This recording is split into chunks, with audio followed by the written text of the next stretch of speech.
Ustedes, como juiciosos que son, ya leyeron el primer capítulo de Lucas. Bien, entonces tengan en cuenta allí sus Biblias electrónicas, de papel, lo que sea, y hago una introducción hablando de los primeros 4 versículos. Los primeros 4 versículos son escritos en un lenguaje clásico muy especial, muy refinado, muy académico, porque Lucas era un médico y como médico, pues él mostró, escúchame bien, mostró la capacidad que él tenía, pero a partir del versículo número 5, bajó su lenguaje a un nivel común del diario vivir. Esto nos debe de enseñar a los que predicamos y a los que hablamos a las personas que no debemos de hablar para impresionar a los demás, sino que debemos de hablar para que la gente sepa del Señor Jesucristo. No utiliza palabras técnicas, no, porque Él tiene el propósito de hacer que los hombres entiendan lo que el Señor Jesucristo hizo por nosotros. Vamos entonces a mirar versículo 1 y 2, que dice de la siguiente manera. Allí Lucas hace mención de las historias, de los escritos, de los relatos de la vida de Jesús. Dice, versículo 1 y 2, puesto que ya muchos han tratado de poner en orden la historia de las cosas que entre nosotros han sido ciertísimas, tal como nos la enseñaron los que desde el principio lo vieron con sus ojos y fueron ministros de su palabra. Entonces vamos a tomar algunas frases para que le podamos dar aplicación a nuestra vida. Tomemos donde dice, muchos han tratado de poner. Lucas escribió su evangelio sabiendo que muchos ya habían escrito historias de la vida de Jesús. Permítanme decirles que el primer evangelio que se escribió, no el primer escrito del Nuevo Testamento, sino el primer evangelio fue el de Marcos. Y algo notable es que el apóstol Pablo y Bernabé fueron separados por el Espíritu Santo cuando estaban en Antioquía. Dice que estaban en un ayuno y ellos estaban sirviendo allí. Dice, apártenme a Pablo y Bernabé para la obra a la que yo los envío. Se fueron y luego de haber viajado, Bernabé se hizo acompañar de Juan Marcos, el que escribió el Evangelio. Yendo por el camino, a Juan Marcos le dio nostalgia de su familia y se devolvió. El apóstol Pablo era muy rígido. Dijo, bueno, pues que se devuelva. Cuando ellos regresaron, Juan Marcos, el buen tío, los tíos somos muy amables. El buen tío se quiso llevar a su sobrino nuevamente, pero Pablo dijo, no. Bernabé dijo, pero es mi sobrino, yo quiero llevarlo. Y él dijo, no lo llevo. Ese muchacho, Pablo, no sirve para nada. Es todavía un apegado a la familia, a la mamá. Ese muchacho, no. Este Bernabé insistió y ellos tuvieron un desacuerdo, porque ahí es donde madura uno en la palabra. Tuvieron un desacuerdo y se separaron. Pablo se fue por un lado y Bernabé se fue por otro lado. Pero pasa el tiempo y Dios no siempre aprueba lo que uno hace. ¿Dios qué? No siempre nosotros vivimos teniendo la razón. Yo admiro al apóstol Pablo tremendamente. Después del Señor Jesucristo sigue Pablo. Pero el hombre desechó a Juan Marcos y pasó el tiempo y escribe en una carta a Timoteo: mándeme a Marcos, pues me es útil para la obra de Dios. Porque lo que el hombre desecha, lo que los pastores desechan, lo que las denominaciones desechan, Dios no lo desecha. Y el Señor, para terminar de cerrarle la boca a Pablo, permitió que este Juan Marcos se hiciera al lado de Pedro, el apóstol, y aprendiera todo lo que el Señor había hecho. Era bien juicioso, así como ustedes deben ser. Entonces tomó nota atenta y escribe el Evangelio. Dios lo usa para escribir el primer Evangelio. El segundo Evangelio fue escrito por Mateo, el tercero fue escrito por Lucas y el cuarto Evangelio, que se llama Juan, fue escrito por Juan. Ese es el orden en que fue escrito. Eso queda claro, ¿no es cierto? Bueno, entonces, cuando lee Lucas o sabe del Evangelio que escribió Marcos, dijo, muy bueno. Cuando lee el Evangelio Mateo, dice, muy bueno, pero aquí faltan datos. Y esos datos no es porque sí, sino porque Dios pensó en nosotros, en ustedes y en otros millones que hay por el mundo, y dijo, voy a usar a Lucas para que les dé razón, para que les cuente un poco más de lo que ya he contado a través de Marcos y Lucas, de Marcos y Mateo, y lo voy a hacer a través de Lucas. Digan. Entonces, cuando aquí la Biblia dice que muchos han tratado de poner las cosas allí en orden, estaba refiriéndose a Marcos, a Mateo, y también se estaba refiriendo a muchos escritos que hoy aparecen como escritos apócrifos, que muchos trataron de escribir para hablar del Señor Jesucristo. Lo hacían ellos de manera verbal y otros escribían, tomaban notas, y aparecieron muchos escritos de la gente con respecto a la vida del Señor. Pero habían, por ejemplo, cuando uno lee los famosos evangelios apócrifos, hay unas exageraciones tremendísimas y unas cosas que son contrarias a la naturaleza divina del Señor Jesucristo. Por eso no están allí. Luego, la siguiente frase dice, de poner de las cosas que entre nosotros han sido ciertísimas. Estas palabritas chiquitas son importantes, ciertísimas. Ni siquiera ciertas, sino con ese énfasis de ciertísimas. Y es que los escritos mencionados anteriormente contenían cosas que eran comúnmente conocidas y creídas entre los cristianos en los días cuando Lucas estaba escribiendo. Cuando Lucas escribió, la mayoría de los cristianos ya sabían todo acerca de la vida del Señor. Y los relatos orales transmitidos por la gente que le contaba a los hijos, mire, esto es lo que sucede, esto fue lo que pasó. Entonces, los relatos. Lucas está haciendo aquí referencia a los relatos, luego está haciendo referencia a los discípulos, a los originales, a los que estuvieron con el Señor Jesucristo. Y también, ya les decía, a ciertas, llamémosle biografías que habían sido escritas. Ahora dice la siguiente partecita con la palabra nosotros.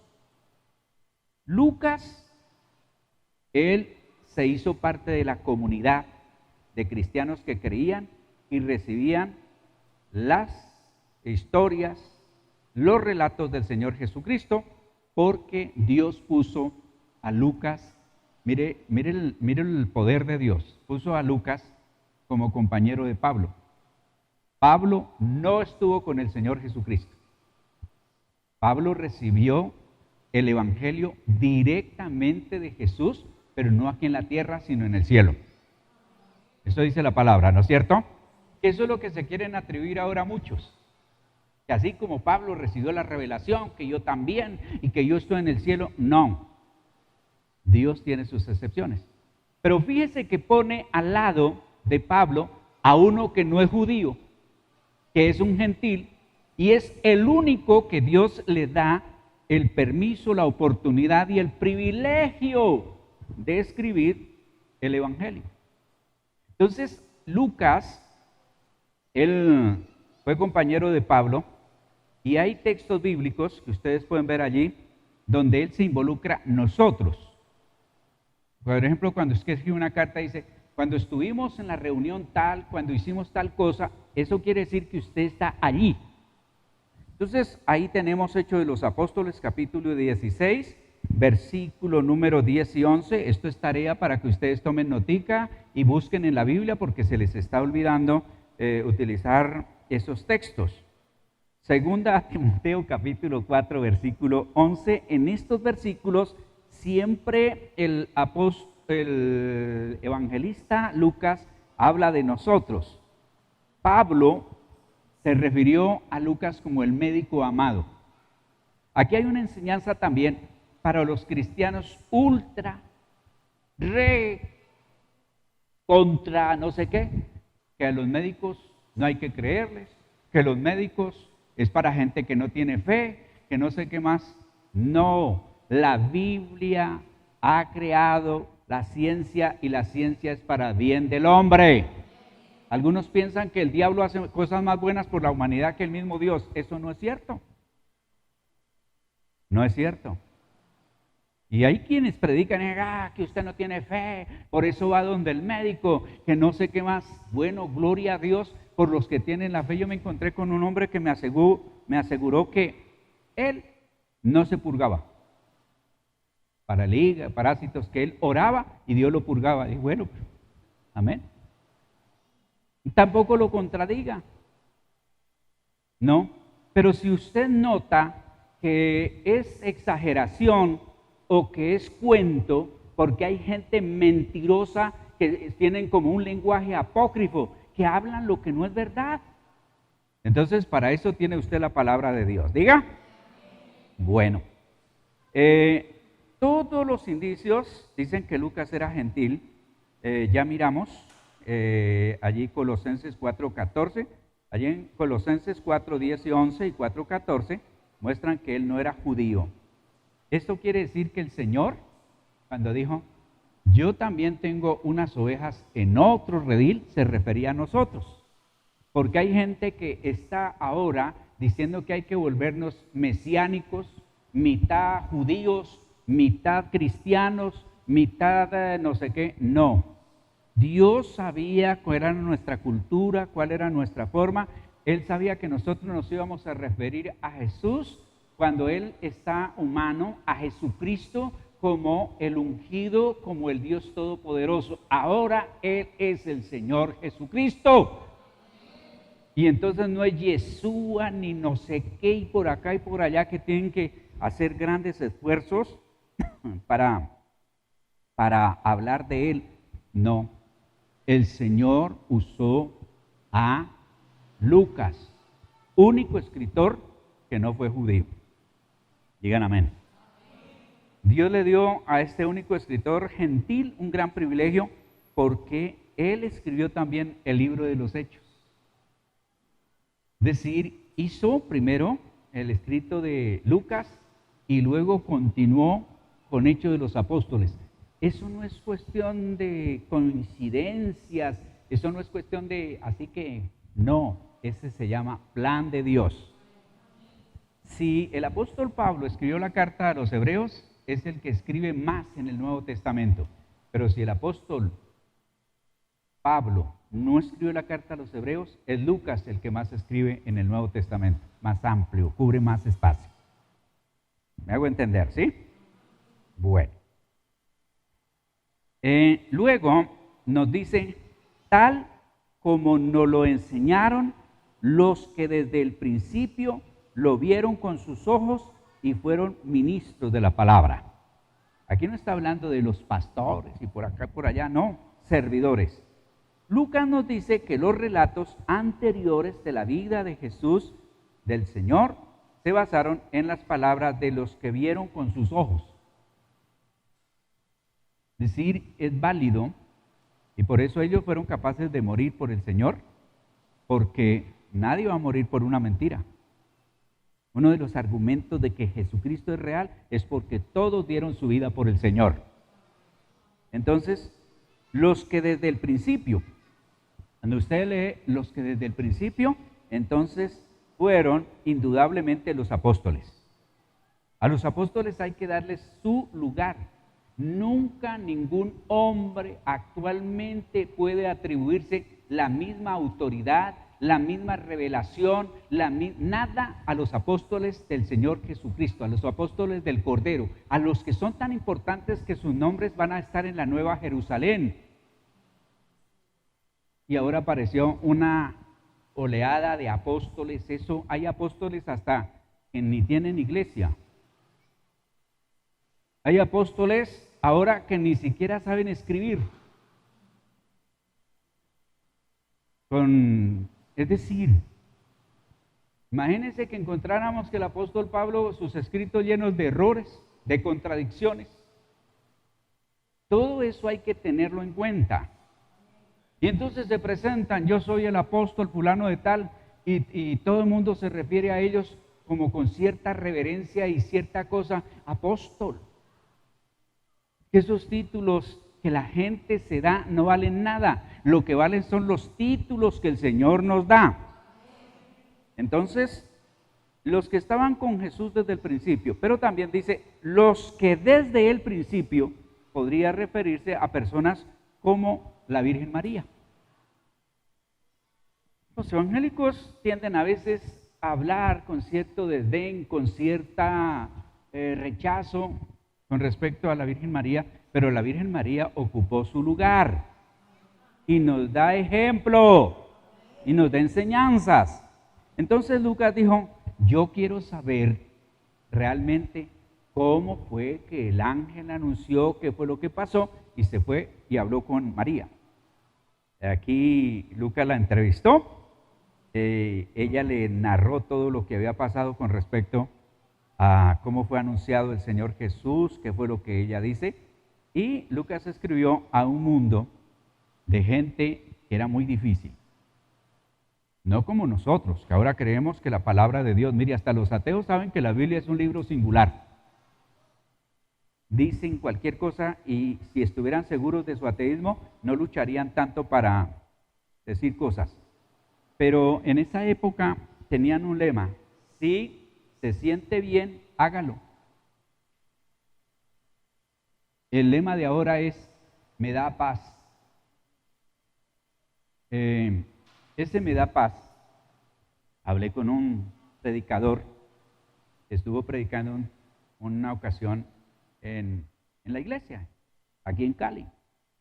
Y entonces le da por casarse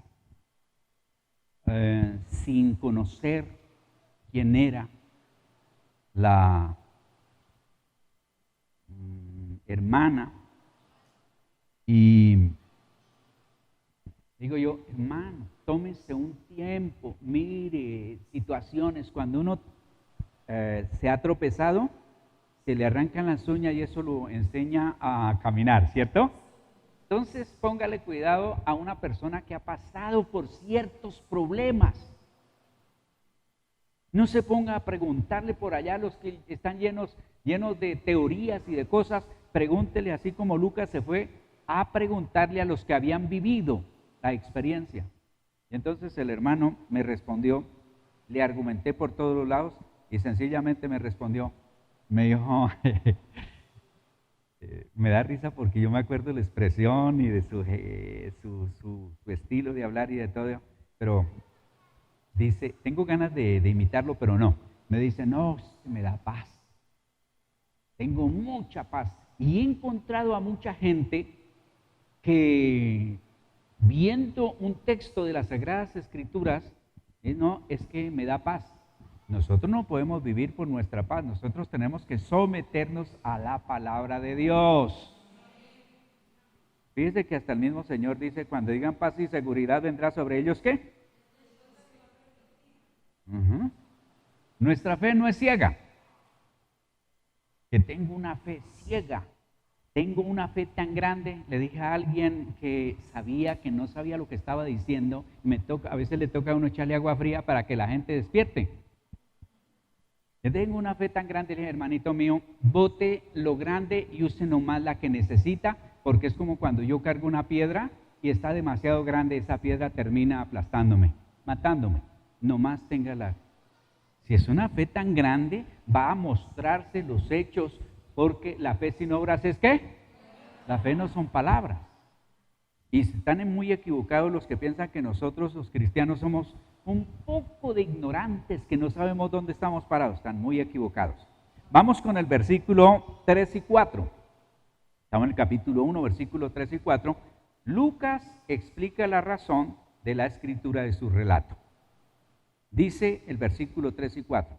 Me ha parecido también a mí, después de haber investigado con diligencia todas las cosas desde su origen, escribírtelas por orden, oh excelentísimo Teófilo, para que conozcas bien la verdad de las cosas en las cuales has sido instruido. El apóstol Lucas dice, te han contado, te han dicho posiblemente relatos verbales, pero yo he puesto en orden todo. Aquí vamos a nosotros ver en primer lugar, me ha parecido también a mí. Lucas no fue uno de los que vieron con sus ojos los eventos del comienzo del ministerio del Señor Jesucristo. Sin embargo, escuche bien, él se puso en la misma línea con otros que escribieron relatos de la vida de Jesús, de la experiencia que ellos tuvieron. Por ejemplo, Mateo. Mateo dijo, yo vi, yo oí. Y debido a que su relato se basó en una comprensión perfecta, dice, haber investigado con diligencia los acontecimientos. Nos están resultando un poco de gente que el Espíritu les habla de momento.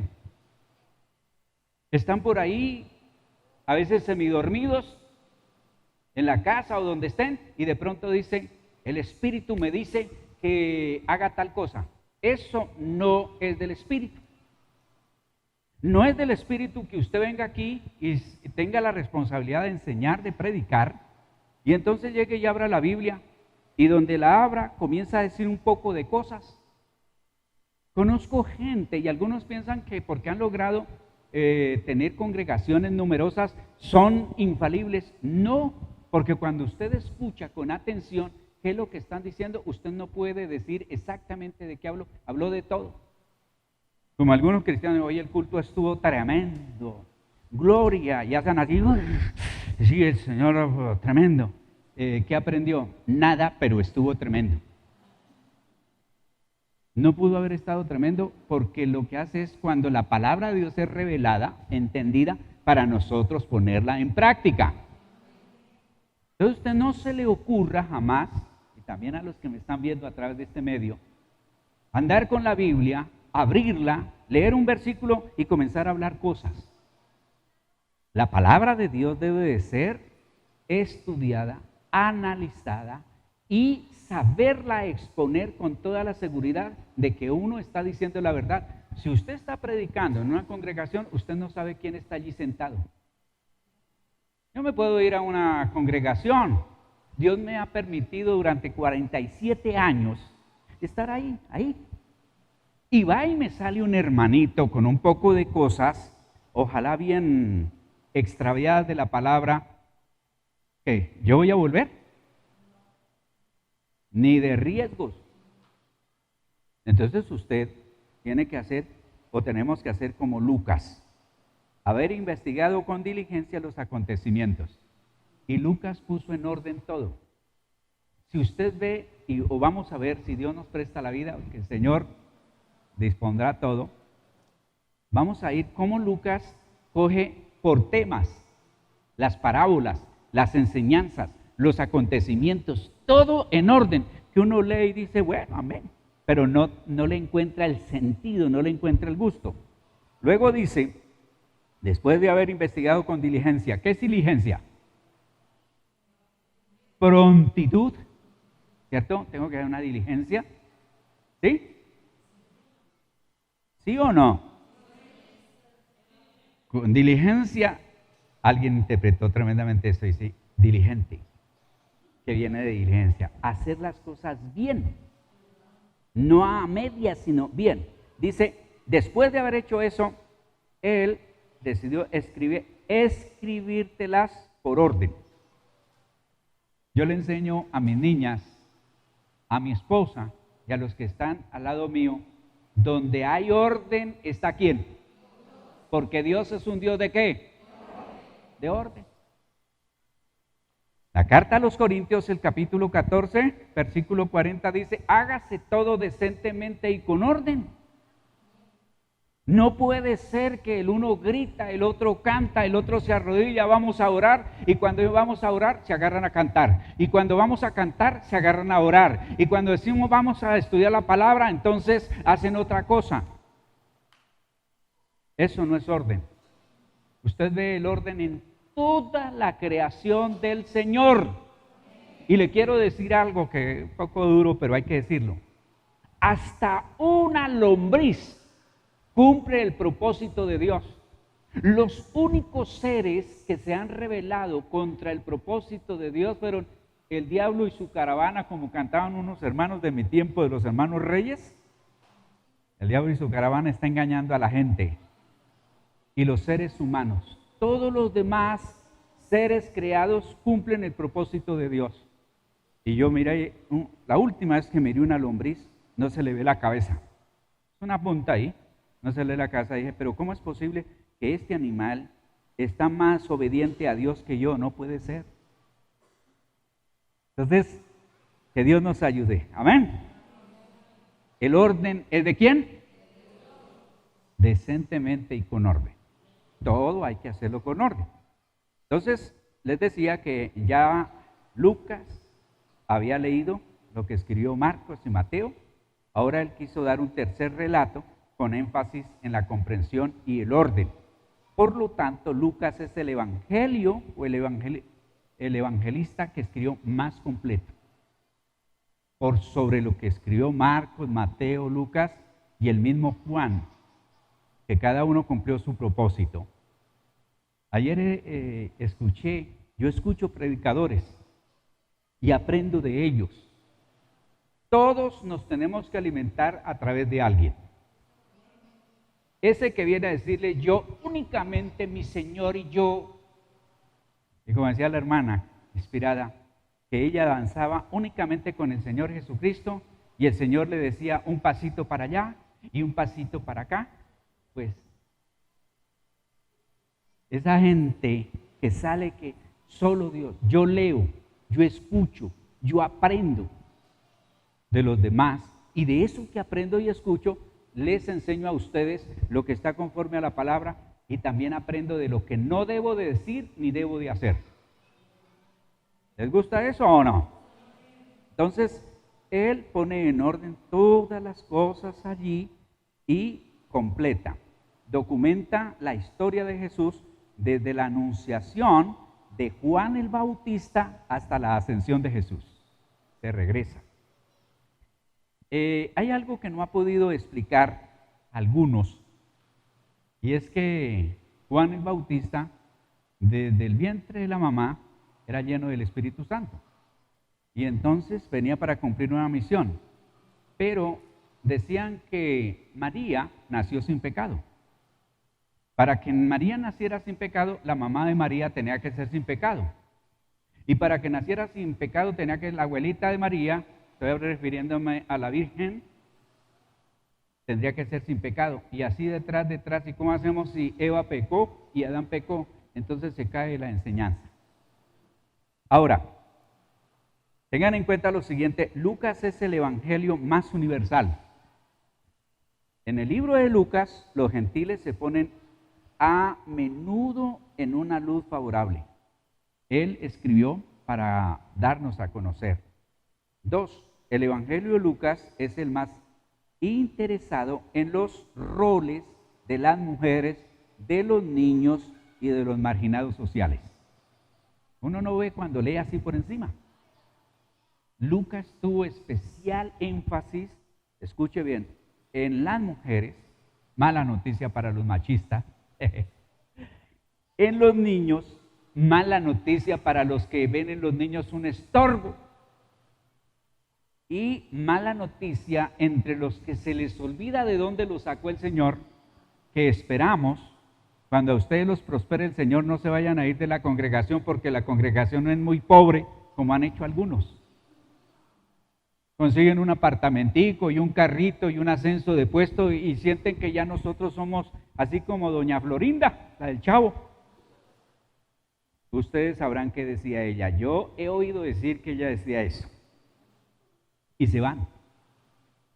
Los marginados, los más pobres, los más desahuciados, cuando reciben a Jesucristo en su corazón, se hacen hijos de Dios, son lavados por la sangre de Cristo y son herederos del reino de los cielos.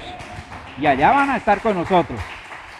Nunca desprecie a los pobres, nunca desprecie a los de cierta raza, nunca desprecie a los chiquitos o a los grandes, a los gordos o a los flacos, porque todo el que tiene a Jesucristo en su corazón vale igual que el Rey de Reyes.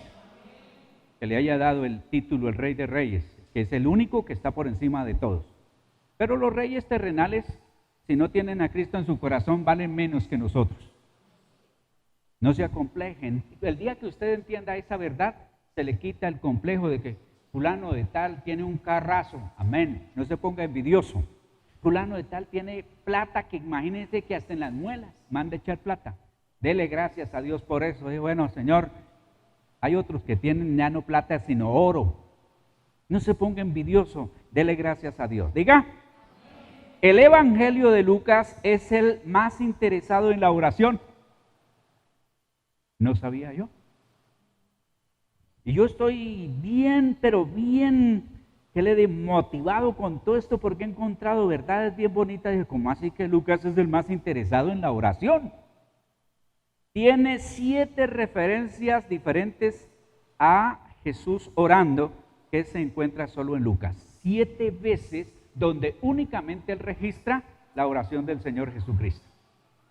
El Evangelio de Lucas es el que tiene mayor énfasis en el Espíritu Santo y en el gozo. Diga amén. Que al estudiarlo vamos a encontrar cómo el Espíritu Santo obra en el ser humano y por supuesto trae el gozo. El Evangelio de Lucas es el que tiene mayor énfasis en predicar las buenas nuevas, que se llama Evangelio. Tampoco lo sabía. Uno siempre dice Mateo 28, 19 y 20, ¿cierto? Pero cuando lee el libro, estudia el Evangelio de Lucas, se encuentra que él está haciendo mucho énfasis. El término que es usado como Evangelio se encuentra 10 veces en este Evangelio más que en cualquier otro. 10 veces. 7 veces que habla de la oración del Señor, 10 veces más del Evangelio, de presentar el Evangelio, y 15 veces adicionales en Hechos. Dice que le escribió a un hombre, oh excelentísimo Teófilo. Lucas dirige su Evangelio a un hombre llamado Teófilo. ¿Quién de ustedes le pondría nombre a su hijo Teófilo? El único sería Luín. Bueno, ven para adelante. Hay nombres que nos suenan raros, pero el significado es bien poderoso. Y no es coincidencia que Teo es Dios. Y es como teología, tratado de Dios. Entonces, tiene que ver como hombre que conoce a Dios o sabe de Dios. Ese Teófilo tenía que ser alguien de importancia y le escribió para que él conociera las cosas en orden y mucho más amplia. Por el título que le da, oh excelentísimo, se deduce que este era probablemente un oficial del gobierno romano. Ahí lo pueden ver ustedes, ¿sí? Con su estilo singular. Es muy probable que los libros de Lucas, el libro de Lucas y Hechos, constituyen también una defensa de Pablo de contarle a Teófilo todo lo que había hecho el Señor y de lo que Pablo estaba predicando, porque este Teófilo podía ser alguien que ayudara en la defensa de Pablo para que lo soltaran los romanos. Recuerde que ellos fueron acusados y lo tuvieron 2 años esperando a ver si pasaba. El soborno no es de ahora. Ese soborno ha existido. Si usted lee los libros de la ley, el libro de Proverbios habla mucho del soborno. La ley, cuando el Señor dio Levítico y eso dice, no soborne a nadie. Y entonces estos estaban esperando que Pablo pasara plata, que le pasara allí que al gobernador, que a don Félix, y que por allá y por acá. Y Pablo sabía en quién había creído. Y el que sabe en quién ha creído no ofrece soborno. Ese amén estuvo como muy apretado el tapabocas. El verdadero cristiano no ofrece soborno. Quien quiera que haya sido Teófilo, ya había tenido alguna instrucción en la fe, porque dice allí, en las cuales ha sido instruido. Nunca, escuche bien, nunca, jamás piense que usted se las sabe todas. Nunca. Vaya donde vaya, del hombre más sencillo, no del más descuidado y desordenado, sino del más sencillo, al más ilustre y más conocido, Dios siempre tiene algo para enseñarnos. Tengo unas hermanas que amplían el devocional que mandamos, el que algunos de ustedes no leen ni oyen, porque estamos añadiéndoles y poniendo todo para que el día que den cuenta a Dios no se escapen por ningún lado. Alguien que diga, Señor, tú sabes que yo las letras tan chiquiticas no las veía, las del Facebook sí, y las de YouTube, pero esas del mensaje, esa del devocional, yo no sé por qué tan chiquita no la podía ver. Entonces el Señor le dice, bueno, ahí puse a Osvaldo que les grabe en audio, ya que usted no puede ver. Entonces usted le va a decir, Señor, yo estaba como un ladrillo sordo. Entonces el Señor le dice, ya que usted fue un chaquiro, sordo, ciego y mudo, váyase para el otro lugar.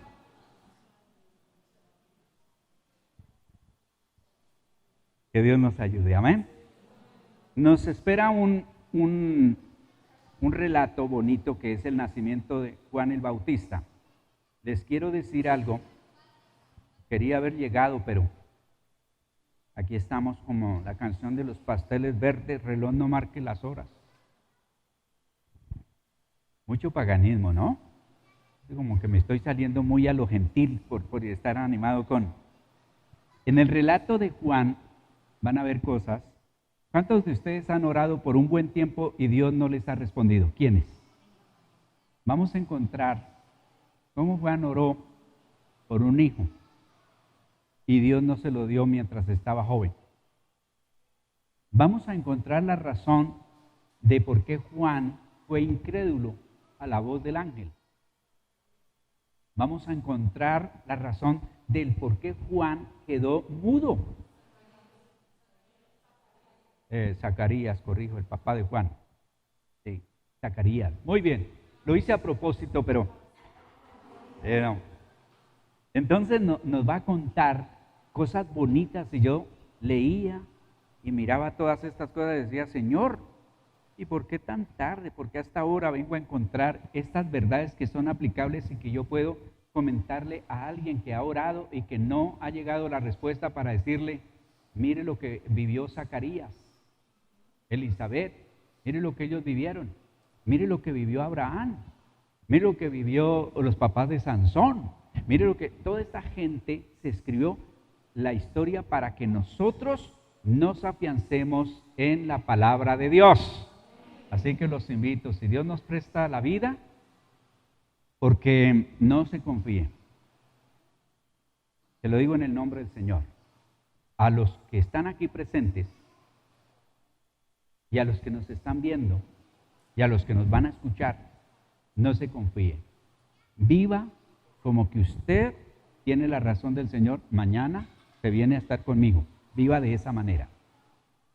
No me ponga a pensar que Dios, yo aquí me da... No viva de esa manera.